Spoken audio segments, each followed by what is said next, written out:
कबीर साहब ने दूसरा जो संदेश सबसे महत्वपूर्ण दिया, उन्होंने क्या कहा कि समाज के अंदर में जो धर्म के नाम पर जो आडंबर है, पाखंड है, अंधविश्वास है, चमत्कार है, उसके लिए उसने इनकलाब किया। समाज के लोगों को जागरूक कराने का प्रयास किया कि हे लोगों, तुम किसी प्रकार के भ्रम में, अंधविश्वास में, पाखंड में और चमत्कार में उलझना मत। देखिए, आज बता रहा हूं कबीर साहब ने आप सबको क्या दिया। कबीर पंथी होकर के भी, सदगुरु कबीर साहब का इतना सुंदर विचार पाकर के भी हम इतने सारे भ्रांतियों में आज उलझे हुए हैं। मैं एक घर गया था, सच्ची घटना कोई बनाकर नहीं बोलता। कार्यक्रम देने के बाद जब भोजन करने बैठा तो उसके घर 3-4 बच्चियां थी। 2-3 बच्चियां आकर के पारस करने लगी। तो स्वाभाविक है, जब हम बैठते हैं तो बच्चियां पारस करती हैं तो पैर ही दिखता है। पैर को देखा तो एक एक पैर में काला धागा पहने हुई थी, काला धागा। मैंने एक बहन से भोजन करने के बाद में पूछा कि बहन, आप कितनी पढ़ी हो? तो कहे साहब, अभी मैं एमएससी फाइनल कर रही हूँ। अच्छा, एमएससी फाइनल कर रही हो? कि हाँ। तुम क्या बनना चाहती हो? उसने अपना टारगेट भी बताया।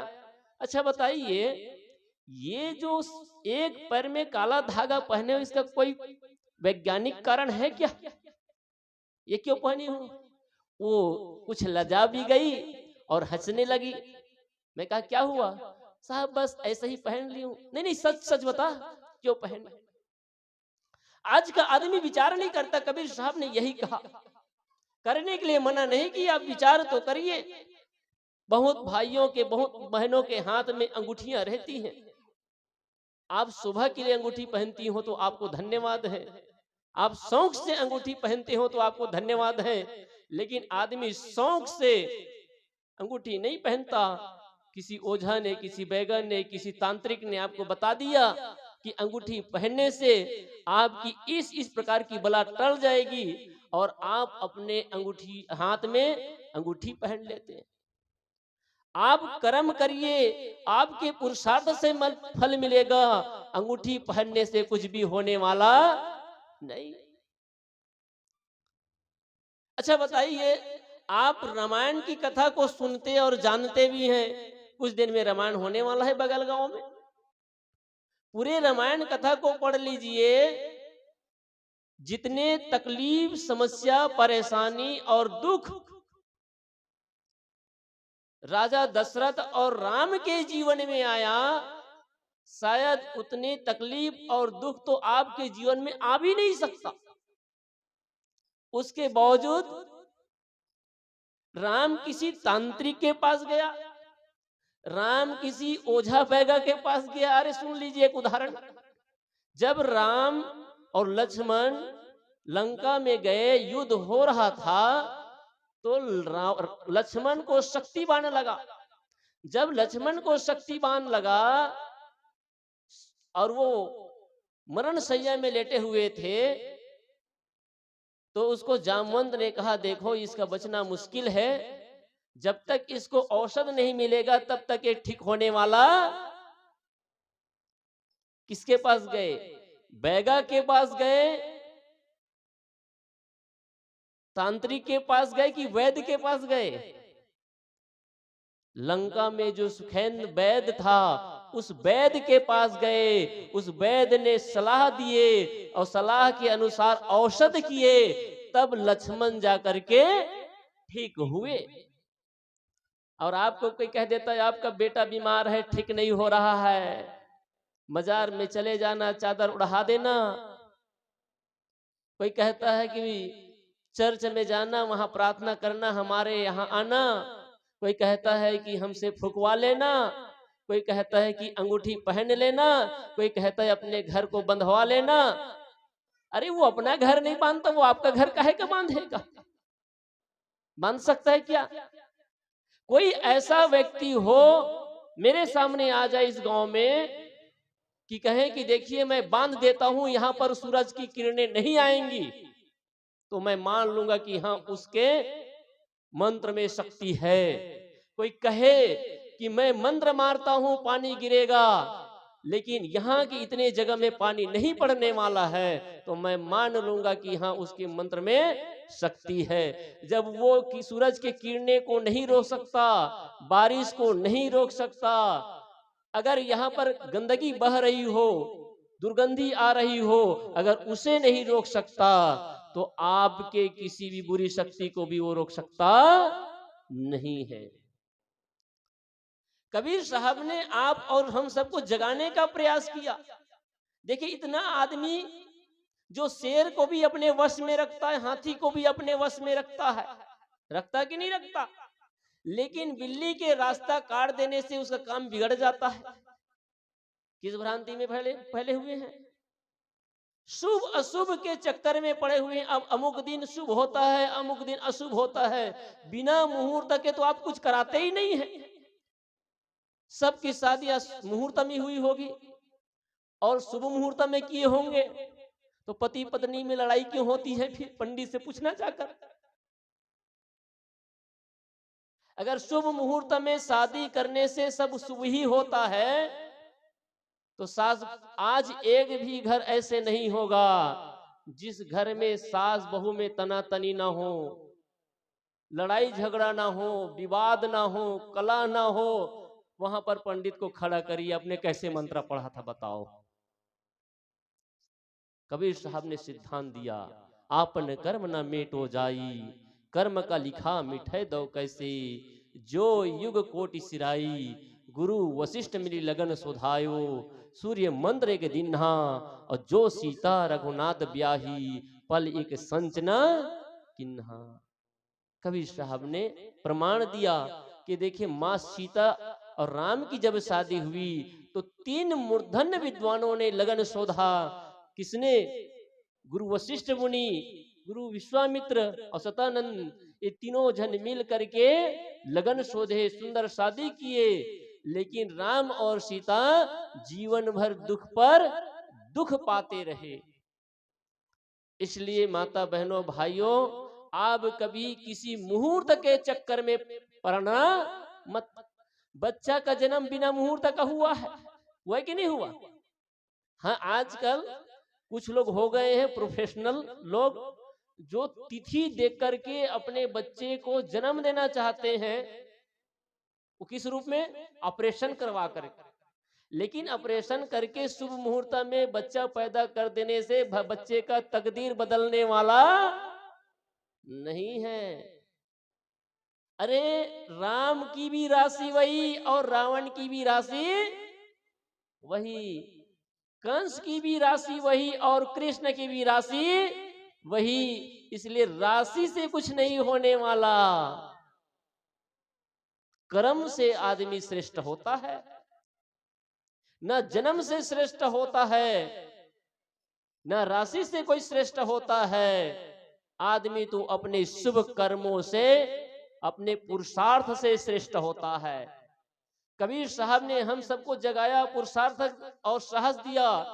करु बैहा बले आपने, छाड़ बिराने आस, जाके आंगन नदिया बहे, सो कस मरे प्यास। कबीर साहब ने कहा कि हम सबको जगाया, तो इसलिए जितने प्रकार के भ्रम अंधविश्वास पाखंड में उलझे हुए हैं, किसी प्रकार का कोई चमत्कार नहीं होता, किसी प्रकार का भी चमत्कार नहीं होता। चाहे वो चमत्कार सदगुरु कबीर साहब के नाम पर जोड़ा गया हो, सभी चमत्कार 100% झूठा है। बिना कारण कार्य की व्यवस्था के कुछ भी हो सकता नहीं है। आप ये बात सुनते हैं तो थोड़ा अजीब लगता है, दूसरों के लिए सुने तो अच्छा लगता है कि भाई ऐसे नहीं होता। कबीर साहब ने कहा कि किसी प्रकार का चमत्कार होता नहीं है। सब मां के गर्भ से जन्म लेते हैं और मां के गर्भ से जन्म लेकर के अपने कर्मों के अनुसार वो इंसान बनते हैं।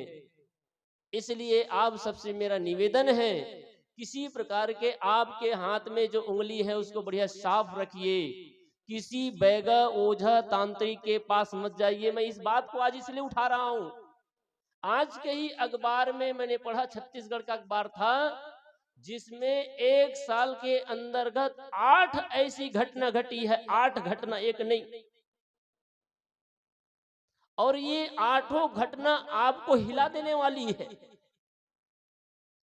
1 महीने पहले की घटना है छत्तीसगढ़ में, जहां 4 लोगों को तांत्रिक ने पकड़ लिया था और उसे गले में रस्सी बांधकर खींचने के लिए बोला, और तुम ऐसा करोगे तुम्हें धन धान्य से तुम सफल हो जाओगे। 3 लोगों ने तो जोर जोर से खींचा, एक डर करके बेचारा छोड़ दिया और 3 वहीं पर मर गए, एक बस बचा। और ये जो 8 घटनाएं बता रहा हूं, कल आज के अखबार के टुकड़ा है, पढ़ लीजिएगा। एक आदमी अपने ही भतीजे के गले को काट करके अलग कर दिए 2 टुकड़ों में। एक ने अपने माँ को काट दिया। ये कोई कहानी नहीं बता रहा हूं, ये घटना बता रहा हूं तांत्रिकों का। तांत्रिकों के जाल में कभी भी उलझना मत। ये जो तंत्र मंत्र विद्या करने वाले हैं, बैगा ओझा है, अगर आपका स्वास्थ्य खराब हो तो आप अपने खान पान में सुधार करिए, उससे ठीक नहीं होता है तो विशेषज्ञ डॉक्टरों के पास जाइए, चिकित्सा करवाइए, फिर वहां से आप ठीक हो सकते हैं। लेकिन आप अपनी मन को, अपनी शक्ति को, समय को और अपने धन को तांत्रिकों के चक्कर में बर्बाद मत करिए। आज हमारा समाज कहां जा रहा है? ये तांत्रिक लोग, बैगा ओझा लोग आप सबको गुमराह करते हैं। और बैगा ओझा ही नहीं, बड़े बड़े धर्मगुरु लोग भी, जो धर्म के गद्दी में बैठ करके कथा वाचन के रूप में ऐसे ऐसे सस्ते नुस्खे बांटते हैं, आप सबको भ्रम में डाल देते हैं। क्या कहेंगे?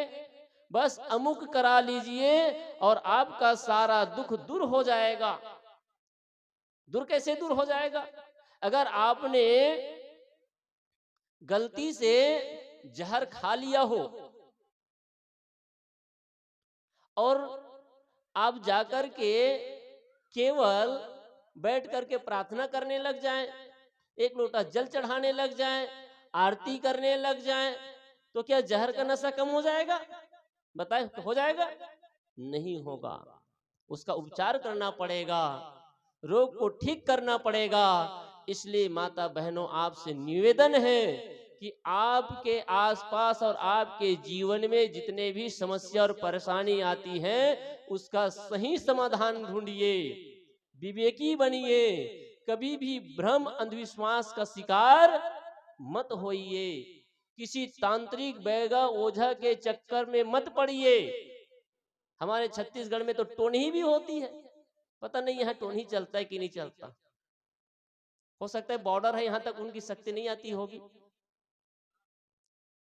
किसी ने बड़ा सुंदर कहा, अगर टोनियों में इतनी शक्ति है, किसी किसी टोनी के लोग कहते हैं कि अगर वो खड़े खड़े देख लेना तो आदमी वहीं पर गिर करके मर जाता है, सूख जाते हैं, ऐसे भी कहते हैं। हमारे संत एक जगह प्रवचन कर रहे थे, उसने कहा, अगर कोई ऐसी बात है, टोनियों में इतनी शक्ति है, तो भारत सरकार को एक वैकेंसी निकालना चाहिए। जैसे डॉक्टर की वैकेंसी निकालते हैं, जैसे पुलिस की वैकेंसी निकालते हैं, जैसे सूचना विभाग की वैकेंसी निकालते हैं, वैसे ही टोनही वैकेंसी निकाल देना चाहिए। और उससे क्या होगा? 1 महीने में 50,000 मिलेगा, बस बॉर्डर में खड़े खड़े दुश्मनों को देखना है और वहीं मर जाए वो। अरे अगर टोनही में इतनी शक्ति होती तो कमाल हो जाता। और ऐसे ऐसे धूर्त गुरु लोग हैं जो आपके भविष्य बताते हैं, उसे अपना भविष्य खुद को पता नहीं।